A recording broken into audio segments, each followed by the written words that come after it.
O capítulo 1158 chegou, e com ele temos o fim de amizades e o início de novas lendas. Porém, antes disso, continuamos com a história de Capa de Yamato, com agora uma grande revelação. O herói do S-Blue, na qual as pessoas estavam mostrando seu respeito, na verdade é Kozuki Moria. E Eiichiro Oda, o que você está fazendo? Então quer dizer agora que Gekko Moria é na verdade Kozuki Moria, ele faz parte da família Kozuki, ele é, sei lá, primo do Kozuki Oden? Isso na verdade pode explicar o vínculo que o Moria tem com o país de Wano, como por exemplo ele conhecia a lenda de Ryuma e foi especificamente lá para roubar o túmulo dele, a espada lendária, e o porquê ele ter lutado contra o Kaido. E muita gente está teorizando pelo fato dele ser um Kozuki, ele teria o conhecimento de ler poneglyphs, o que é uma informação que as pessoas estão ligando com aquele momento de Marineford, onde Doflamingo é mandado para matar ele, e quando Moria pergunta quem que mandou, se foi o Sengoku, ele diz não, bem mais acima disso. Meio que mostrando que os Gorosei, quando entenderam que Moria era fraco demais para se manter no Shichibukai, ele teria que morrer porque ele teria um conhecimento muito grande para ficar solto por aí. Sinceramente, eu acho que não é tão profundo assim. Desde o primeiro momento em que fomos introduzidos a esse túmulo do Moria, tá falando ali que ele é um herói que veio do West Blue e que foi criado em Ringo. E se a gente considerar o que o Moria fez, ele literalmente roubou o túmulo do Ryuma, literalmente a maior lenda de Wano. Eu acho sinceramente que as pessoas de Wano não iriam gostar tanto dele se fosse o caso, não é verdade? Além de que o Moria não está morto, ele aparentemente foi solto pela Perona lá de Hashinosu. Então isso aqui tá me cheirando com manipulação de informação, talvez pelo fato dele ter lutado contra o Kaido por 3 dias e ter feito esse rebuliço. As pessoas na época consideraram ele um herói, e aí para engrandecer a figura dele, falaram que ele é relacionado com os Kozuki,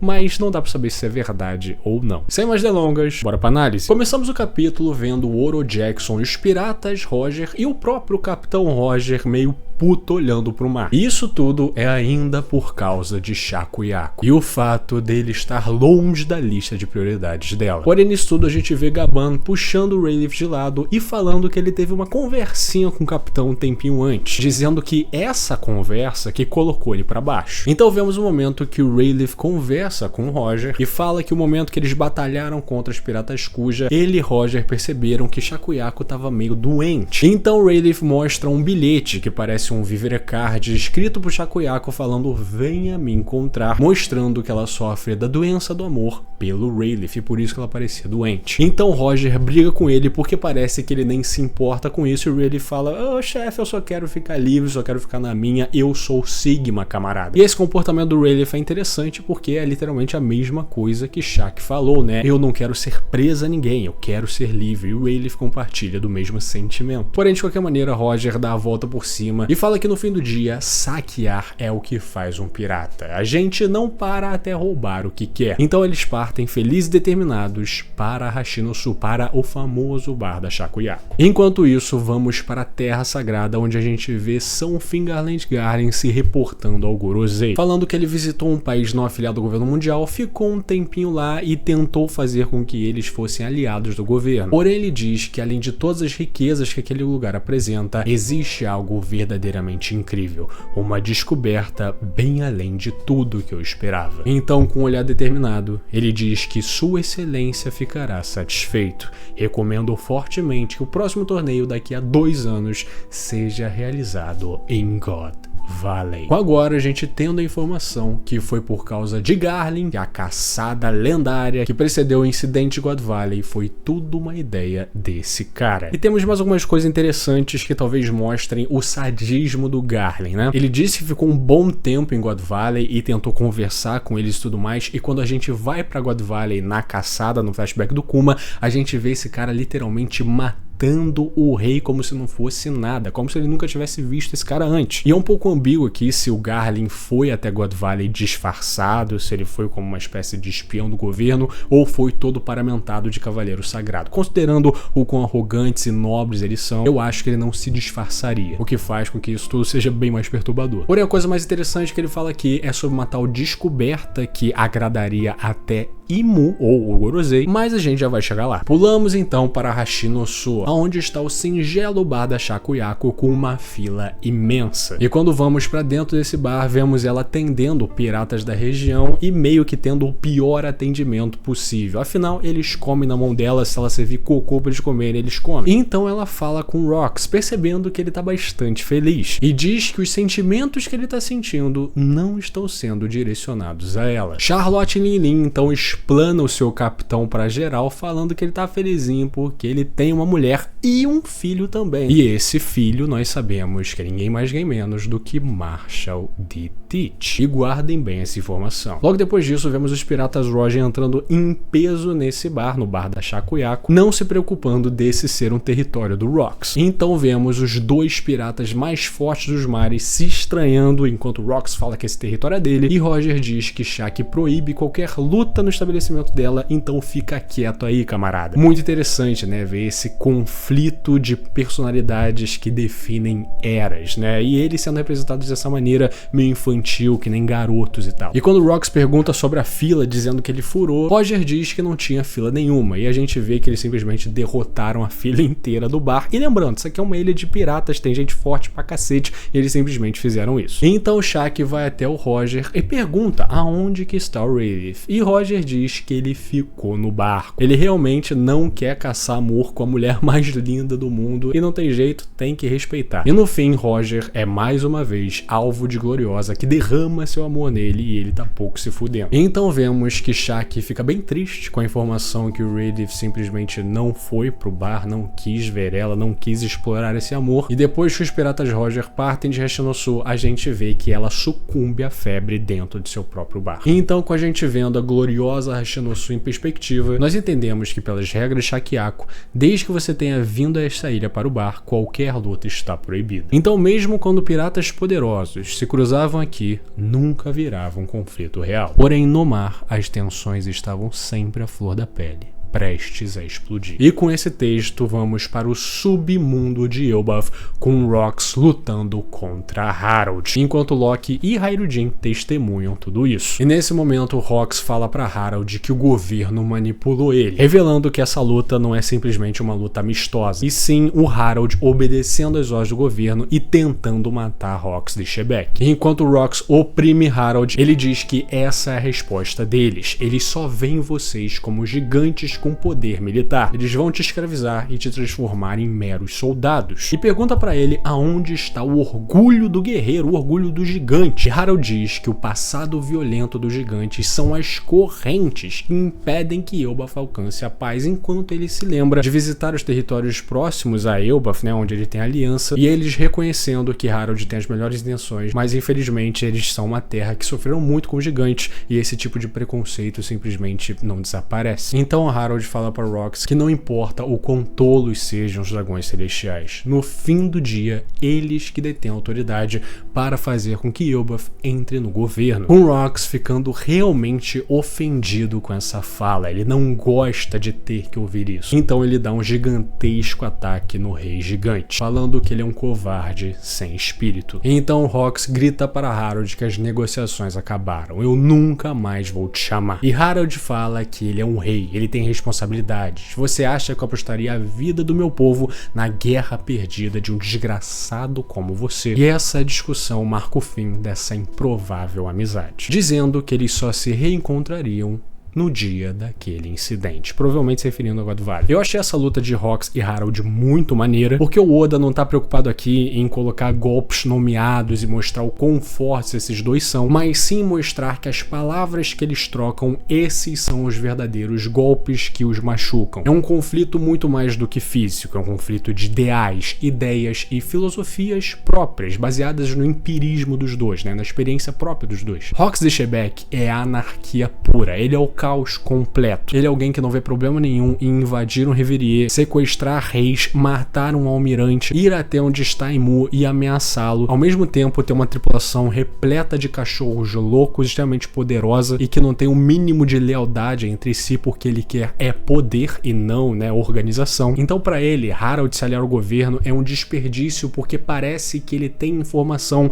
que só ele sabe. É como se ele tivesse visto inúmeras coisas, mas não conseguisse se transmitir em palavras para os outros entenderem. É como se só ele carregasse o fardo de saber realmente quais são as intenções do governo. Mas olhando pela perspectiva de um rei bom, que realmente se importa com seu povo e sua terra, que passou por inúmeras crises, que realmente foi a distâncias inacreditáveis para tentar acabar com um preconceito que os gigantes sofrem e desambiguar essa percepção de que gigante é igual a guerreiro louco. Quando chega um maníaco que nem o Shebeck falando para se juntar à tripulação dele, que a grande guerra final vem aí, para Harold isso não passa de um sonho de um homem livre, mas ele tem responsabilidades e ele detém controle sobre pessoas que acreditam nele. Essas são as suas correntes e a forma dele conseguir desatar essas correntes um pouco é jogar o jogo do governo. Então realmente é triste ver que o Harold chegou ao ponto de obedecer o governo e tentar matar o Rox. Eu sinceramente acho que se chegasse o momento que o Rox estaria na merda, eu não acho que o Harold mataria ele não parece esse tipo de personagem, mas só dele ter tido a iniciativa de começar esse processo da traição já mostra que muitas pessoas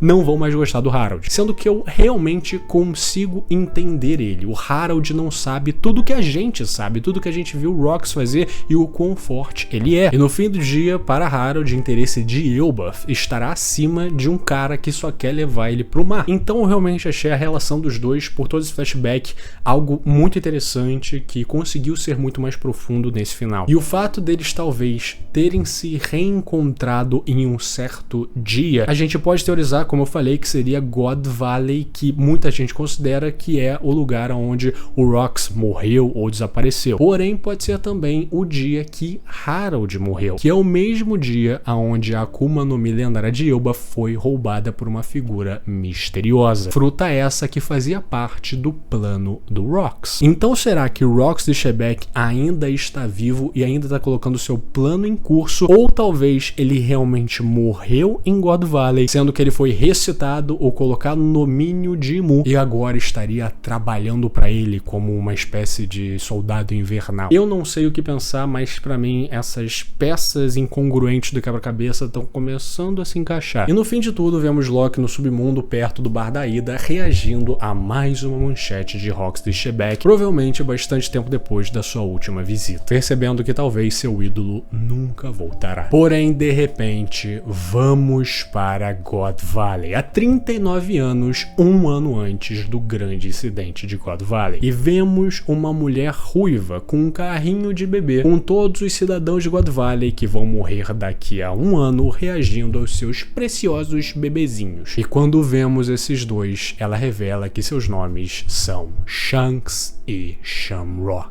Nada mais, nada menos do que os filhos de Fingal Garling, mostrando que Shanks não mentiu para a Barba Branca quando ele disse que a sua terra natal era o West Blue. Ele realmente nasceu aqui. O que é interessante porque mostra que esses dois não são, entre aspas, dragões celestiais puros. Eles nasceram no Mar Azul. Eles não nasceram na santidade da Terra Sagrada. O que eu acredito que pode ser uma questão bem grande para o nobre Shamrock. Eu acho que se essa questão for explorada, vai ser bem legal para aprofundar esse personagem. Então percebemos que o motivo pela qual o Garling ficou algum tempo em God Valley é porque ele encontrou uma mulher e gerou filhos com ela. Com a gente de novo voltando com esse tema de dragões celestiais se relacionando com civis normais. A gente viu no flashback do Kuma que Dini foi sequestrada para se tornar uma esposa de dragão celestial, mostrando essa parada de que quando mulheres bonitas aparecem sendo procuradas, elas se tornam troféus para esses caras. O que pode explicar o porquê Shaco Yako provavelmente foi sequestrada pelo governo mundial para servir como um troféu para a caçada de God Valley. Sendo que Garling, quando fala de God Valley, fala que ele descobriu algo muito foda que iria agradar até mesmo Imu. E assim, a única coisa que eu talvez consiga pensar